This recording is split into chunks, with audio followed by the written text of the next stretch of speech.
The center was started by a group of people that were involved in Department of Human Services at various levels. For the first probably 10 or 12 years, we had financial difficulties often. We were wondering where our next set of funds was coming from to run the organization and to pay payroll. So this is a fun story. I was sitting in the line in my truck in about 2004. The phone rang, my cell phone, and I answered it, and it was the director at that time, and she said, the grant or something fell through and we're not going to get it. And immediately I knew, uh-oh, we're in trouble because we don't have much money in the bank and we were counting on that grant. So I had been told by one of my friends and clients earlier that if we needed anything to let him know and he would see what he could do. So I called him and said, hey, guess what? We need it badly. We are not going to be able to make payroll next week. So he took care of that, and so that was really great. Since probably December of '96, I've provided the accounting services, payroll, bookkeeping, and tax return, things like that, and oversaw the funds, signed checks, lots of checks, and helped set the general direction of the center. So when I started in 2008, they had a contract therapist that would just come in and out. And we knew that we needed a full-time therapist because we know if children can come back to the center for therapy, that it enriches the whole family because the advocates have time, a lot more time to work with the non-offending parents and caregivers and work as a team to meet their needs, whatever they may be. And so my first grant that I ever wrote was to the Walmart Foundation. And they helped us implement and hire a full-time therapist who actually worked 8 to 5, Monday through Friday at the center. And so eventually it took off the ground, and then we grew space, we grew to 2 full-time therapists, and now we have a clinical director as well as 2 full-time therapists as well as contract therapists. And so it's been amazing to watch that, but it would not have happened without the support of Walmart Foundation. I don't remember how many staff was at the Children's Safety Center, but early on, one of the executive directors realized that the center didn't have enough money to pay all of their staff their salary. So the executive director for a whole month chose not to pay herself, so to guarantee that the staff would be paid. I felt like, yeah, this person can lead me. If she's willing to step aside for a moment to guarantee that her staff gets paid, then yes, she's my leader. Well, so I started there in May of '94, and you had already been there. Yeah, I started in January '93. And when a case would come in, a child sex abuse case, didn't have an arrest was made, I would contact the family. The interview was already done, but it was probably done at the police department with an officer who was doing the best he knew how at the time with the training that was available to interview a child and get information. And then that's kind of what we had. As far as any medical services, it would have been the hospital with a doctor who was just doing the best he did with the training he had. Had absolutely no training. And yeah. I don't remember and no equipment. Kits. No. In the beginning. The rape kits that came out with the box that you signed off for evidence and all that. I don't remember them until the Safety Center came up with a protocol of this is how we're going to, from here on out, this will be the rape kit, and this is how the procedure that will be followed. Yeah. And it's not that the police were not capable of doing it. It's just They were doing everything from shoplifting to murder. It did not take them long to realize that Children's Safety Center is a very important factor in doing these cases, in prosecuting these cases, in investigating these cases. And then they became very willing to, let's go to the Safety Center. And that was their first reaction, I would say within a year. I think all the departments were completely on board. It's probably been 6 years ago that I'd like to go and see the nonprofits that deal with people in need. So we went, and I don't know how prepared we were, because we've seen some really harsh things, but that one was really hard. It's something we wish we didn't have to deal with. We wish there weren't people that needed to be served, but there are.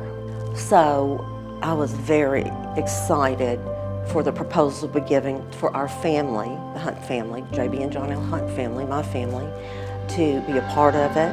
And I called my brother, and he was all in for us giving the initial money.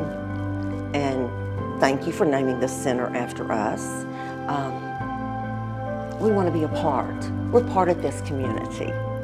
It's been a hard road to get here, for sure. I mean, I think that just impressed with the tenure of the staff and the willingness to stick to it, the willingness of the board to keep at it, and not a lot of changeover. But unfortunately, it's still scratching the surface. And I think what's going to happen as we look into the future with the new building and what that can do to expand the opportunity to serve in many more ways, that's the part I get excited about. I'm proud of the past, but I'm passionate about the future. Not only certain people can do what the staff does and hear and be involved in that. That's, I can't do that as a person. I get too emotional, which I know I'm sure it does, but that's why I call the staff superheroes, every day, to stand in that gap for those kids and hear those things and not always have a resolution at the end, which still, bothers me. But yet the board, we can go out and share and be that sidekick to that superhero to help raise the awareness and raise funds and what resources do you need when everybody, again, is all in the same spot. And it hasn't been that until a few years ago where really both sides have come together of we're all moving this thing forward from a board perspective and the staff. And staff just does great to see the laughter and the fun in the moments it can of the teamwork and the camaraderie. Yeah, I could never do that each day. I couldn't handle it. I know that, but hey, I can be a Robin to Batman. There's no doubt. Raise some money and raise awareness and invite people in and invite them to be uncomfortable the first time. My daughter said, "Well, my dad, he's not much of a hugger," and that was the same time that I was doing this work, and I was wondering if the work that I did, had an effect on my relationship with my own children, and I suspect that it probably did. It's been important in my development as a physician and as a human to have done that work. Some of the things I learned about collaboration and about listening and about the nature of human suffering that I learned from working at the Children's Safety Center are still with me today. Having medical at the center is so important because when you're dealing with victims of child abuse, there are so many levels of care that they need. They need care in that moment, getting through a very challenging experience. And then they need care as they go through the criminal justice process. And they need care going through the healing emotionally afterwards. And each of those points is really important. And it's very important that we can do it all in the same location so that families can come and get one-stop care and get all their things taken care of. Because when you're dealing with a crisis, the last thing that you want to deal with is logistics. So there's a lot of different areas of needs in dealing with children who are victims of child abuse. There's the forensic side and just getting a good exam that can be useful as families go through the criminal justice side. But then there's also potential medical issues that can be developed. Unfortunately, sometimes children are diagnosed with STDs after these. and need to get medical treatment right away because of potential complications those can cause. And so, or if nothing else, families need to be reassured that their child does not have them. And so we're able to provide some peace of mind for families that no, we've done all the things, we've covered the medical aspects of what they could be dealing with, and either this is how we're going to fix it or they're okay. So one of the things about child abuse is that most people in the community don't understand how widespread it is. And it's one of those things that because it doesn't get talked about, families end up feeling that they're alone. But one of the best things that the center has done is it's getting out there. It's talking about it. It's talking in our community. It's teaching folks how to identify these victims and get them access to care. It's so special to be able to provide mental health services at the CSC because we're seeing kids that have come in and are traumatized by either sexual abuse, physical abuse, neglect, and by being able to provide mental health services, we're adding that component of actual healing. So we're not only helping get the kids out of the situation, but then with the mental health, we're able to start the healing process. And so not only is it just super special to work in an environment where everyone's so passionate, but when you have people that are that passionate about the work, it does become a sacred space. And if I can say anything about our staff and the work that we do, a sacred space is created and kept for our clients, and they feel it when they walk in. A really great story happened recently where I was contacted by somebody in the community who also works in social services, and they had a kid who is living here with their family member. Wasn't able to get their Arkansas insurance yet, kind of in that in-between limbo. Again, if you've ever worked with insurance, you can know how difficult that can be. This particular child had experienced sexual assault and was having a lot of trauma symptoms, including suicidal ideation. And this particular social worker had reached out and was just like, I know that at one point you guys were offering free services. Is that still happening? And to be able to sit there on the phone and be like, yes, like we're still providing free services. Like that's our whole MO. Like you can get them here. Doesn't matter that the abuse happened in another state. Like bring them here. The kid lives here. And she was just so, so thankful because she knew that this kid, and those are her exact words, really was invested in the work, just couldn't pay for it. And so to be able to say to that person, yes, they can come here and it's not going to charge them anything. She was relieved. I was relieved. It was great. It was 4th of July and I was on call, and it was probably, 4 or 5 in the afternoon, and I remember getting this call. I was at a cookout at a friend's house, just like people do on 4th of July. And I got this call, and I remember, I had worked at the center at this time for many, many years, so this wasn't like, I wasn't like the brand new on call where people are excited, like, yeah, I get to go in for, I was like, just frustrated that I had to like leave this cookout and go into work. And I very quickly shifted that focus because I got to work, and the client that I had was a teenage boy, very young teenage boy, trying not to give too many details, but he had been sexually abused by his stepdad that day. And he was supposed to go on a camping trip with his little brother and his mom and stepdad, and ultimately, obviously, that wasn't going to happen because he had been sexually abused that day by his stepfather, and someone had seen it happen, and so the report was made. And I just remember always thinking, gosh, like I was so mad at myself for being frustrated that I had to go into work that day. And I was just thinking, that kid is going to remember the 4th of July every year, that he had to go to the Children's Safety Center because he had been abused that day.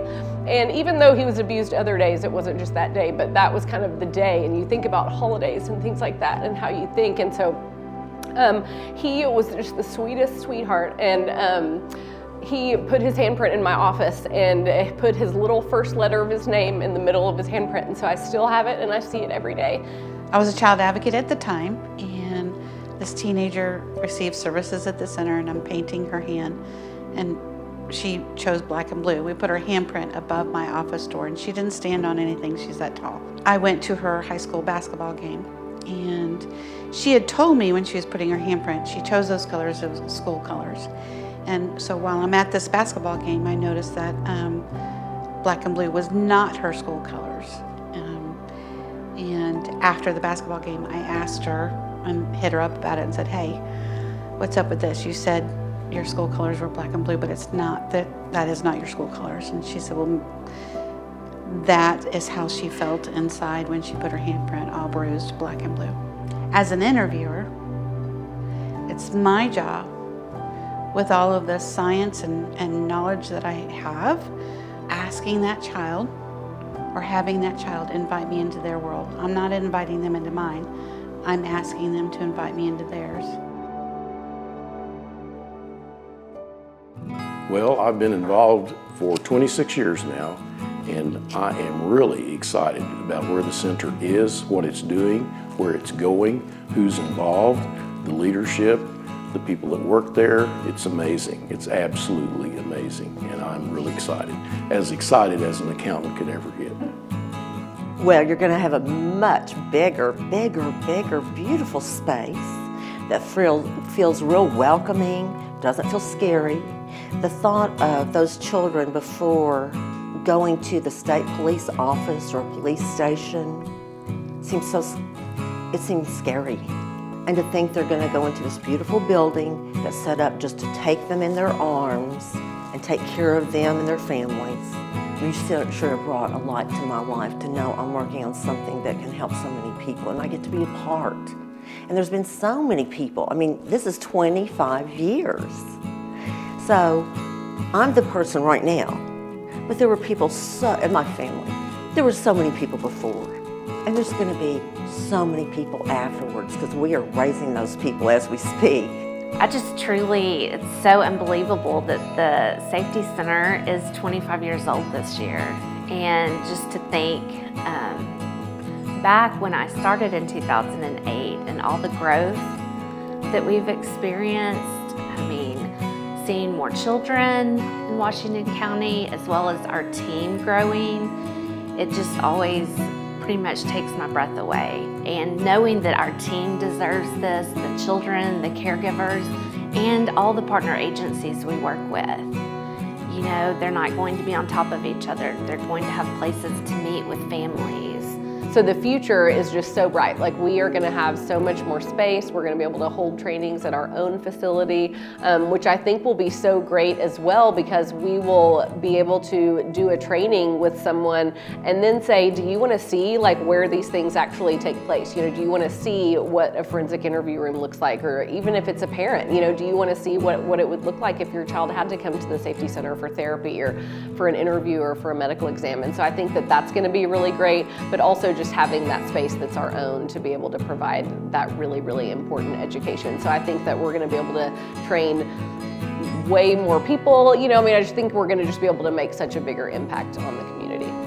And I think the future is where, with this building program and the facility and what can be done inside that facility to expand this impact, and if it's done in the way that I know it will be, which is the way you got here, and we got here, I think you'll see all kinds of niche things that will enhance this experience for children and reduce the trauma, but then reignite their future and their hopes in ways that we haven't even explored yet. So, of course, I was shocked to see the building foundational drawings and the amount of investment and what that would mean and the progress on the gifting to get there. It just blew me away, because I always knew and challenged the center to dream big. And I didn't realize they dreamed that big. And so it was definitely the manifestation of a very big dream. I think the future and where we built has just been a great progression to see, you know, day one of, are we still going to be, the door's still going to be open, you know, back in the day to where we are today of building a new building, and again, just raising more and more awareness, more and more people know, and more and more kids coming. So if you're interested in joining us, we've got a bright future. There's a lot happening at the center with our new location, which will be more programs, which will be more kids helped. We're going to need more support, and so we're going to need more people to join us, more sidekicks joining the superheroes. So I would encourage you to find, again, get involved, come and ask a question, take a tour, and join us as for the next 25 plus years at the Children's Safety Center in Washington County.